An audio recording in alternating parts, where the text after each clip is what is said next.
Time now is 24 away from 9. Now, apparently Gary phoned in to say that the road between the Toole Street Bridge and the Stockton Bridge is a mess coming into the city, so patience is required. Look, if you see any other things on the road that are problematic, give me a buzz. 1300 233 222.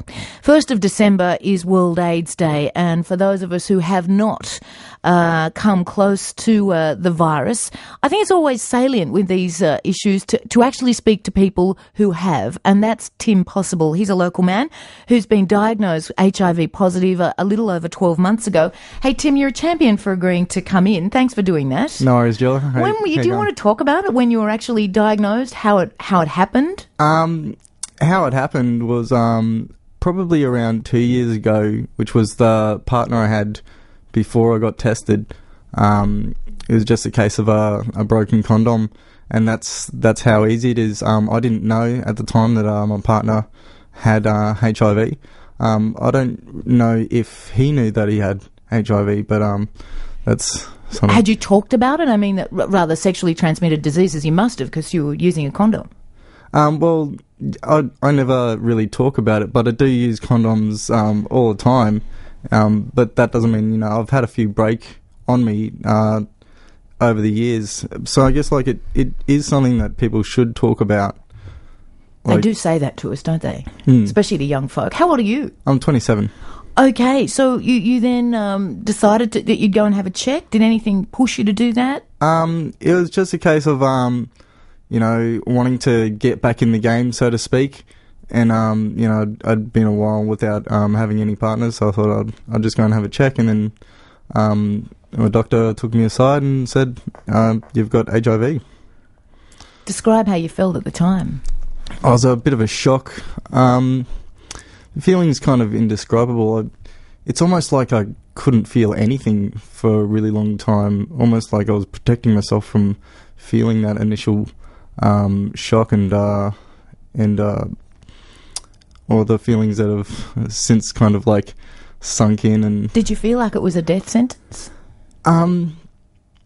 Those things kind of played on my mind. My doctor was really good. She explained all about the medication and treatments, and the life expectancies of people with HIV these days is a lot longer than it used to be.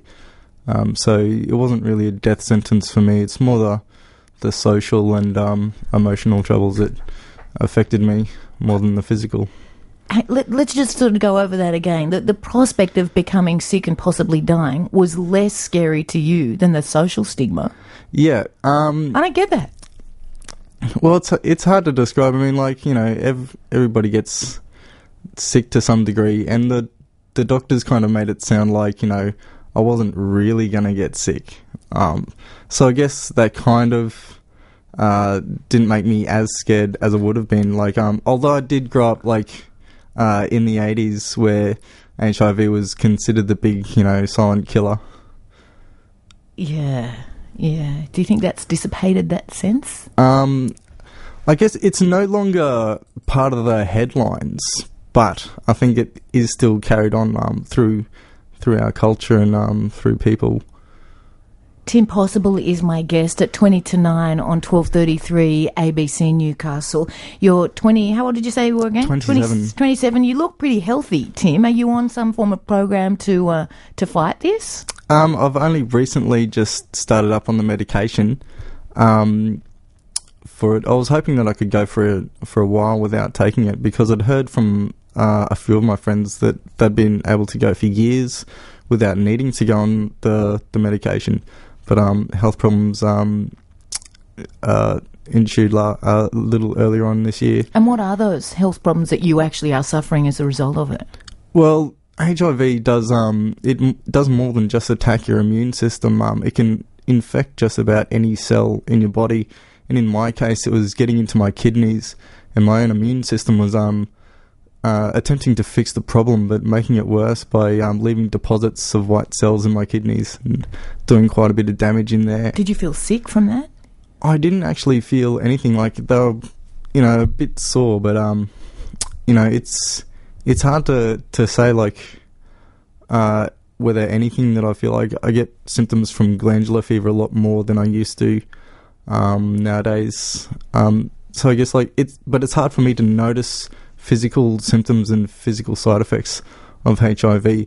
But I've got friends that are undergoing HIV-related dementia and stuff like that. And it's something that can affect just a whole host of different things within your body. That's quite scary to know that it's so kind of unpredictable. Yeah.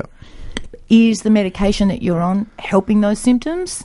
The medication, I've only been on it for just over a month, so I'm really, really new to it. My body still hasn't adjusted to it yet, so I'm still feeling the super duper side effects that come along with all You've got a little smile on your face there, Tim, but I don't know whether that's you trying to be positive about it. Do you feel positive about your future?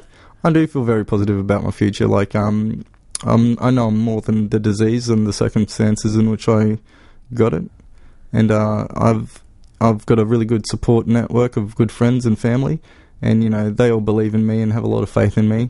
So. How did you feel actually telling your friends? Because you described the fact that social stigma was as much a concern to you as the physical implications of HIV. How'd you build up the gumption to fess up? To out it?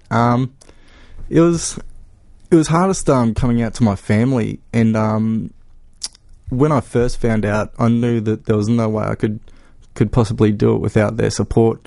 And I'm gearing up to tell my family. I had to tell them that not only that I was bisexual, but that I was HIV positive as well. Right. Sit down, Mum and Dad, I imagine, as the conversation started. It was pretty much like that. But they could tell that something was up. I was really depressed at the time. But it was all of that depression came from the fear of rejection from my own family. But luckily, they were really, really supportive and loving, and they dealt with it quite well. Well, you're lucky in that regard, because we hear so many stories, don't we, where when that conversation is had with families, there's nothing but rejection. Yeah, there's, rejection from homophobia and ideas that their children have been running away doing drugs and all sorts of things. But, no matter what the circumstances are, each person living with HIV is still a human being and still needs that love and support from the people that are closest to them. You got the attention of the whole world on the HIV/AIDS question today, and this day I think has been carrying on now for over 10 years. And we've got things like, the Prime Minister and Bono out in Australia trying to keep our attention focused, making sure that it doesn't go too far in the recesses of our minds and that we forget that we need to be careful. What are you doing to, make sure that that there's lessons learnt from your personal experience? Well, I treat the disease not as a punishment, but as a learning experience. Like, I've learnt so much about myself. I've learnt a lot about other people as well in my last year or so, probably more than any other year in my life.